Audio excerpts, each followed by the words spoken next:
The massive Dravik ships appeared in Earth's skies on a Tuesday morning. People looked up in fear as the strange metal ships blocked the sunlight. No one had ever seen anything like them before.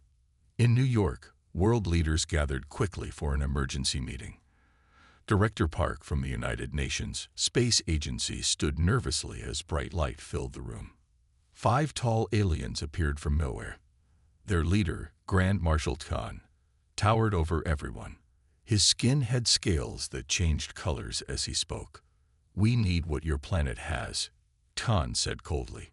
"Earth now belongs to the Dravik's hegemony. Do not fight back, or you will suffer." Director Park tried to stay calm despite his racing heart. "Maybe we can trade instead. We could work together." "Trade?" Khan's skin turned bright red. "You don't understand. This is not a discussion."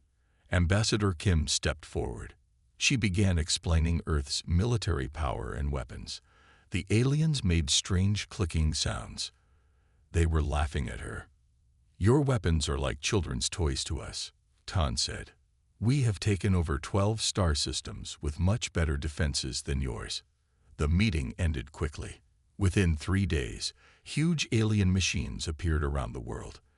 They dug deep into the ground, taking minerals and metals. They also captured plants, animals, and sometimes people for study. Some countries tried to fight back. America, China, and Russia launched missiles and sent fighter jets against the aliens.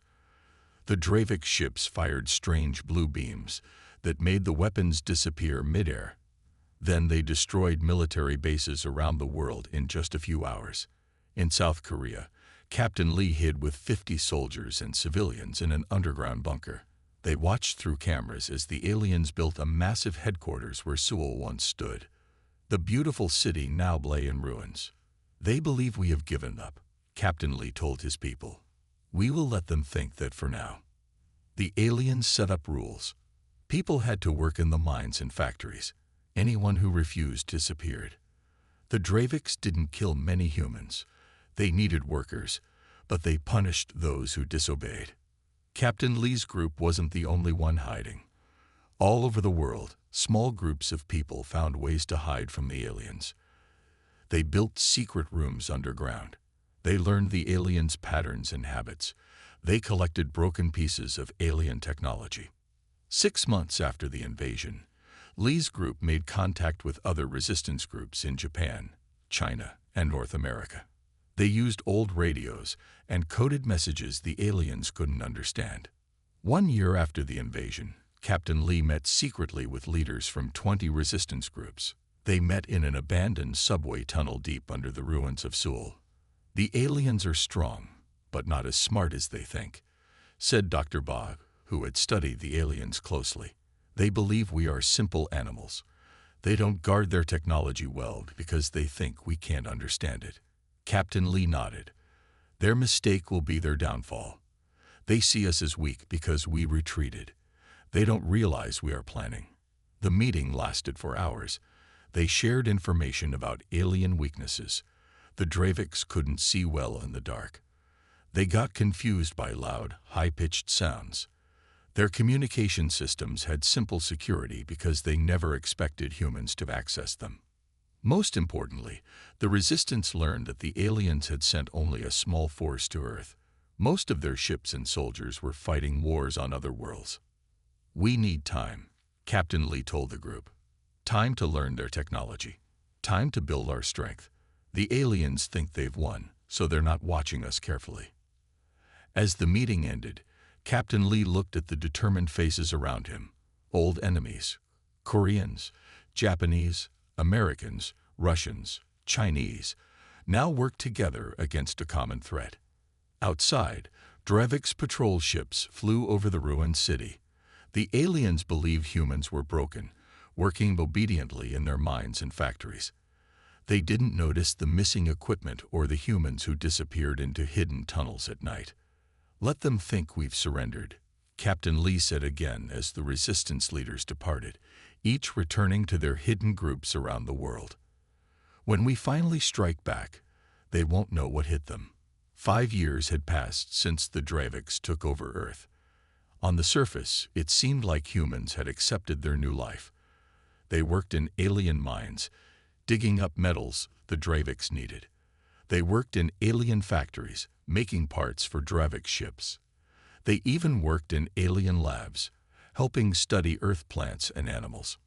The aliens thought they had won. They relaxed their guard. The number of patrol ships decreased. Fewer Dravik soldiers watched the humans work. After all, humans had not fought back for years, but deep underground, hidden from alien eyes, humans were busy. The resistance that Captain Lee started had grown across the world. Old subway tunnels, mines, and natural caves became secret bases. People built hidden rooms under buildings the aliens had destroyed. In one such place, beneath the ruins of Busan National University, Dr. Song worked day and night. Before the invasion, she had been South Korea's top microbiologist. Now she worked in a small lab with equipment stolen piece by piece from Dravik's facilities. One night, Dr. Song called Captain Lee, now Commander Lee, to her lab. Her eyes were bright with excitement despite her exhaustion. "I found their weakness," she said, pointing to slides under her microscope. "Look at their blood samples. Their cells have a unique structure." Commander Lee looked but didn't understand what he was seeing. Dr. Song explained, "Their bodies cannot handle certain copper compounds. These compounds don't harm humans at all, but they make the Draviks very sick. Not enough to kill them, but enough to knock them out for hours." She showed him a small canister of blue powder. "We can put this in their air systems. They'll breathe it in and fall unconscious. We can take back our world without killing them." This wasn't the only breakthrough. Across the world, the resistance made important discoveries. In what was once Beijing, Lieutenant Kang had taken a job cleaning the Dravik's communication center. For months, he memorized the guard schedules. One night, he placed a small device, built by human engineers, into the main computer. The device copied all the Dravik's military information and sent it to a resistance base. "Their battle plans are very rigid," Lieutenant Kang told resistance leaders. "They always follow the same steps. They don't adapt well to surprises." In America, Professor Jin discovered flaws in Dravik's weapons. "Their guns are powerful but overheat easily," she reported. "If we can make them fire continuously for 3 minutes, they shut down for a cooling period." The most important discovery came from Commander Moon, who led the resistance in North America. By combining information from resistance groups worldwide, he realized something crucial. "The Dravik's empire is too big," he explained during a secret global meeting. "They control too many planets with too few soldiers. They sent only a small force to Earth because they're fighting wars on other worlds." The Draviks made many mistakes. They didn't notice when small amounts of chemicals disappeared from their labs. They didn't realize humans were taking broken pieces of alien technology to study. They didn't see that some humans memorized their patrol routes and security codes. In Tokyo, Engineer Han worked in a hidden basement. On her table lay something that would have shocked the Draviks, one of their own weapons, completely taken apart and rebuilt. "I improved it," she told her team, picking up the modified pulse rifle. "It's lighter, fires faster, and doesn't overheat as quickly." She aimed at a target made of Dravik's armor and fired. The blue energy beam cut through the alien metal like it was paper.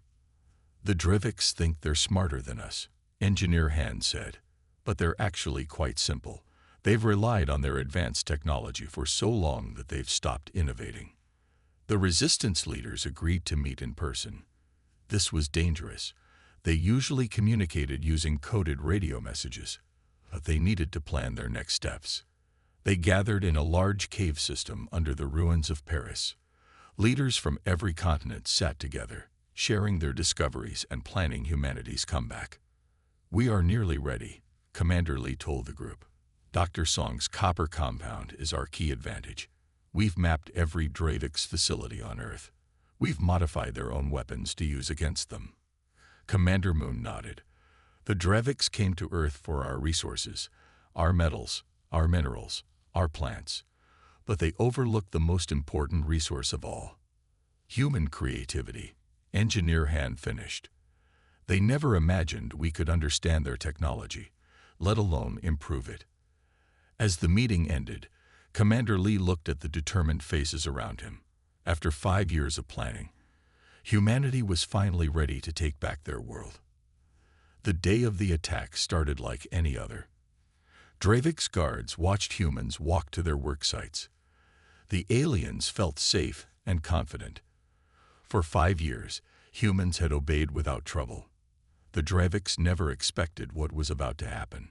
At exactly 6:00 a.m., all across Earth, resistance fighters pushed buttons on hidden devices.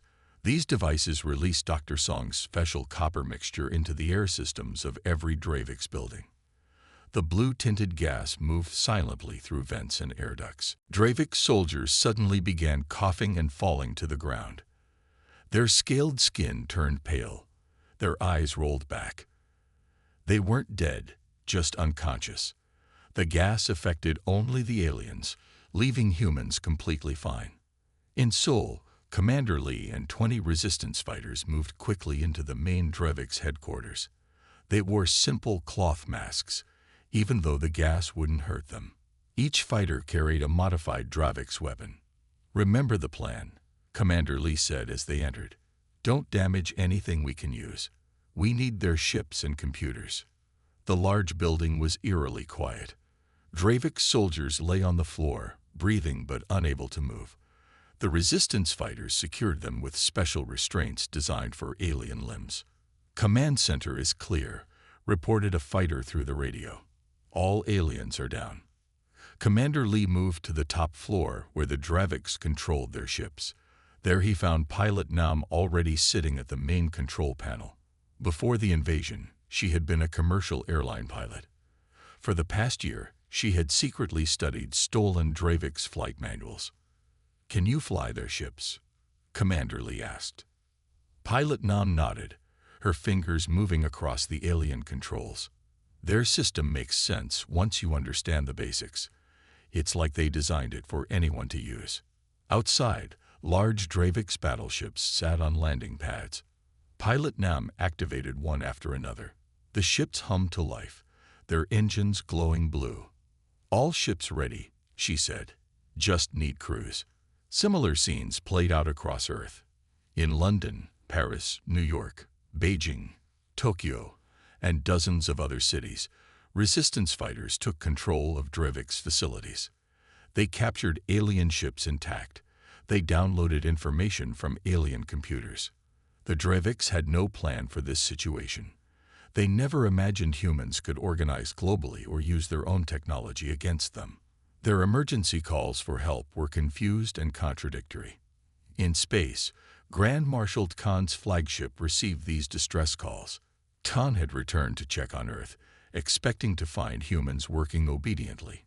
Instead, his communication officer reported disaster.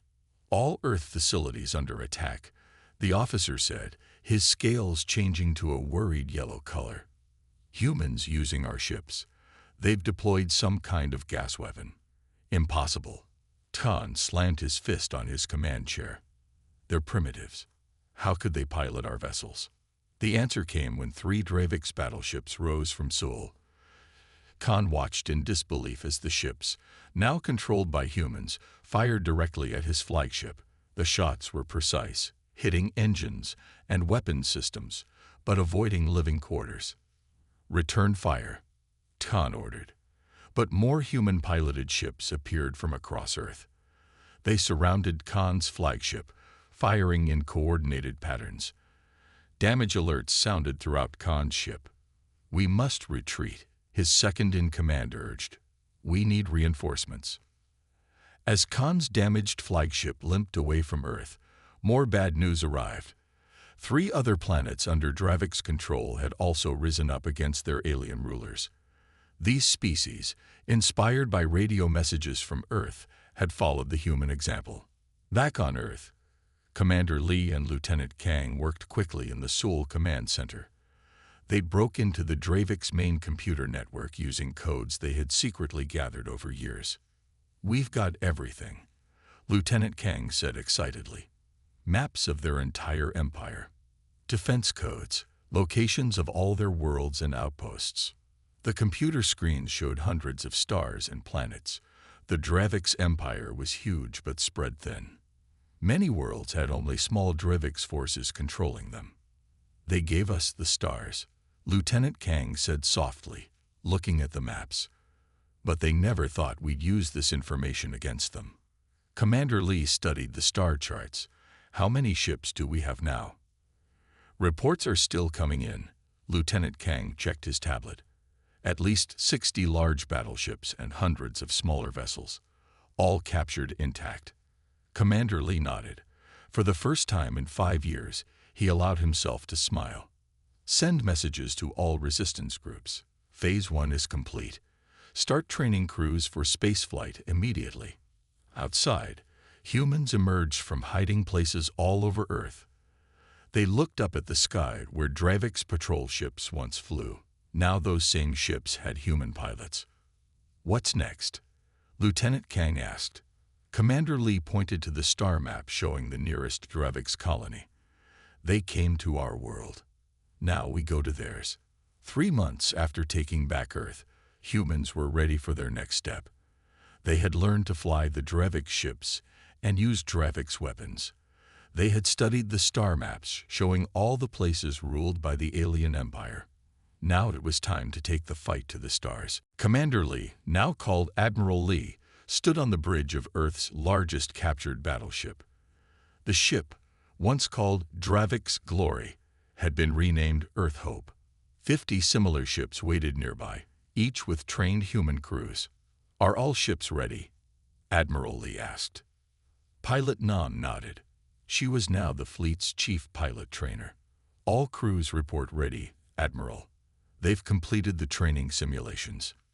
Then let's begin. Admiral Lee gave the order, and the fleet moved out of Earth orbit. Their first target was a small Dravix outpost on a moon in a nearby star system. The outpost had only 20 Dravix soldiers guarding it. They never expected an attack, especially not from ships that looked like their own. The humans took control of the outpost without losing a single person. From there, the fleet moved to other targets. Each victory gave them more ships, more weapons, and more information about the Dravix Empire. They discovered something important. The Dravix had many enemies. Many planets had been taken over by force, just like Earth. On the jungle planet Taraxis, Admiral Lee's ship landed near a hidden rebel base. The local aliens were tall, thin beings with blue skin and 4 eyes. Their leader, Bin, approached the human ships cautiously. You control Dravix vessels, Bin said, surprised. How is this possible? Admiral Lee explained how humans had fought back and won. Bin's 4 eyes widened. For 30 years, my people have been slaves to the Dravix, Bin said. We believed freedom was impossible. Your people have shown us otherwise. Soon, the Taraxis aliens joined the human fleet. Other species from other planets followed. Within 6 months, Admiral Lee commanded a mixed fleet of ships with crews from 7 different planets. Engineer Han made the fleet even stronger. She found ways to combine human ideas with alien technology. She made the ships faster and the weapons more powerful. The Dravix didn't recognize these changes, so they couldn't defend against them.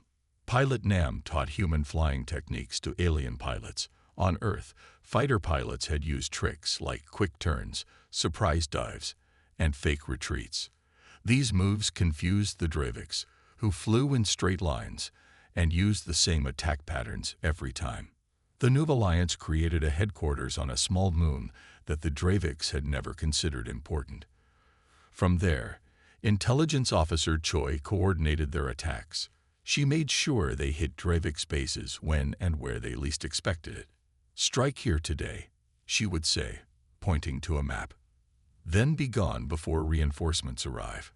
Next week, hit this supply depot on the other side of the Empire. This strategy worked perfectly.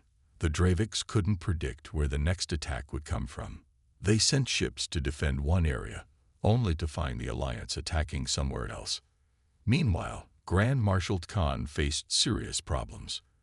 The Dravix Council, which ruled their empire, blamed him for losing Earth and the growing rebellion. "These humans are like a disease," Khan told the council angrily. "They spread from world to world, infecting other species with ideas of resistance. I will burn their world to ash." But the council was not convinced. "Your failure has cost us 12 worlds already," the head counselor said. "Perhaps someone else should lead our forces." Khan left the meeting in rage. He ordered all available ships to form a massive fleet. "We will crush these humans once and for all," he told his commanders. But there was a problem. The Dravix Empire was huge, with hundreds of worlds to protect.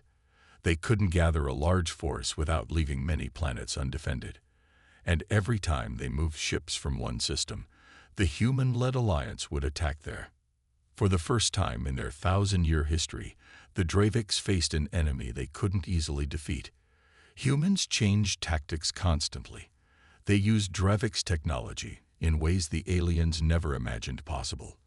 They formed alliances with species the Dravix had considered too primitive to be threats. "What makes these humans so dangerous?" a Dravix commander asked Khan. "They don't fight like us," Khan admitted. "We expect enemies to attack our strongest points, to challenge us directly. Humans strike where we are weak, then disappear. They fight without honor." Admiral Lee knew this was their advantage. During a meeting with commanders from all 7 allied species, he explained, "The Dravix expect us to fight like them. Their greatest weakness is that they cannot imagine anything different." As the alliance grew stronger, more worlds joined them. The Dravix Empire, once all-powerful, began to crumble planet by planet. 1 year after the first human ships left Earth, the alliance was ready for its biggest attack.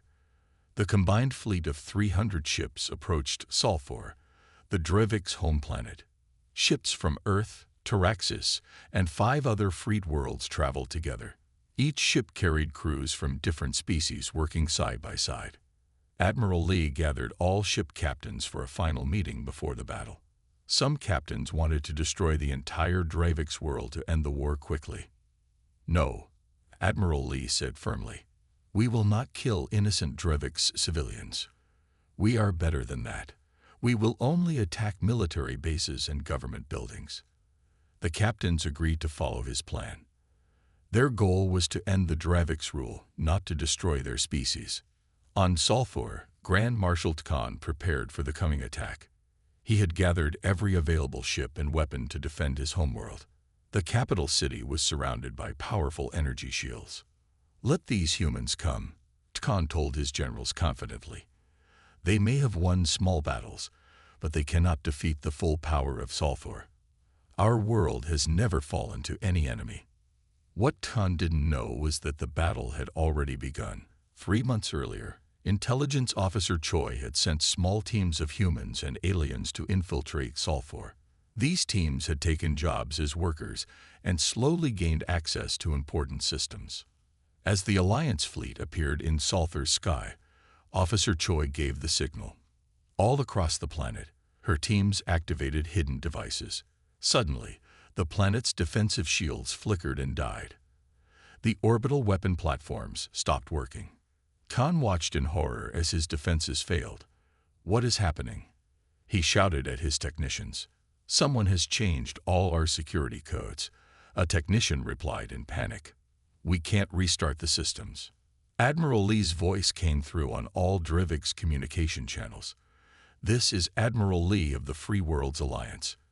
Your empire is finished. Surrender now to avoid unnecessary loss of life." The battle that followed was short but intense. Alliance ships targeted military bases with precise attacks. Dravix ships fought back fiercely, but they couldn't match the improved Alliance technology and unpredictable tactics. Meanwhile, across the Dravix Empire, news of the attack on Sulfur spread quickly. Planets that had been under Dravix control for centuries saw their chance for freedom. 23 worlds declared independence on the same day. The mighty empire that had stood for 1,000 years was falling apart. On Sulfur, Khan gathered his elite guards in the golden halls of the Hegemony Central Command. This massive building had been the center of Dravik's power for centuries. Its walls were covered with maps showing all the worlds they had conquered. "We will make our last stand here," Khan told his soldiers. "We will fight to the last Draviks." But when Alliance forces entered the building, they met little resistance. Most Dravik soldiers had surrendered, seeing that the war was lost. Only Khan and his most loyal guards continued fighting. Finally, Admiral Lee faced Grand Marshal Khan in the Hegemony's main hall. Khan's scales had turned a dull gray color, the Dravik sign of defeat. "How is this possible?" Khan asked, dropping his weapon. "You were nothing. Just primitives who had barely reached your own moon when we found you." Admiral Lee looked at the fallen alien leader. "You conquered worlds by force. We united them through cooperation. You should have listened when we warned you not to underestimate us." 3 months after the Battle of Sulfur, leaders from 27 freed worlds gathered in the new United Nations building in rebuilt Seoul. They signed a document called the Stellar Concordat, an agreement to work together as equals. "Today marks a new beginning," Admiral Lee said at the ceremony.